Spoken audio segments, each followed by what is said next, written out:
సంగారెడ్డి జిల్లా పటాన్చేరు మండలం రుద్రారం గ్రామంలోని శ్రీ వీరాంజనేయ స్వామి దేవస్థానం నందు ఆంజనేయ స్వామి ఆలయంలోని గుర్తు తెలియని దుండగులు దాడి ఆంజనేయ స్వామి విగ్రహం ముందు ఉండే స్వామి వారికి ఒంటి విగ్రహం ధ్వంసం చేసినటువంటి గుర్తు తెలియని దుండగులు ఘటనా స్థలానికి చేరుకున్న పటాన్చేరు పోలీసులు గ్రామ పెద్దలు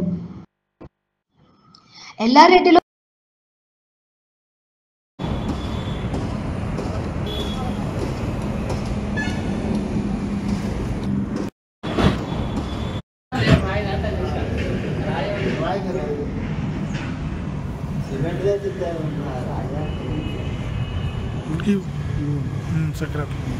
రాయి కూడా ఇది కర్నూలు రాయి చెవులనే కొట్టారు సార్ అది ఇంతసేపు చేసిన గట్టి చెవులంగా కొట్టారు అది ఉంచుకుందా పడదు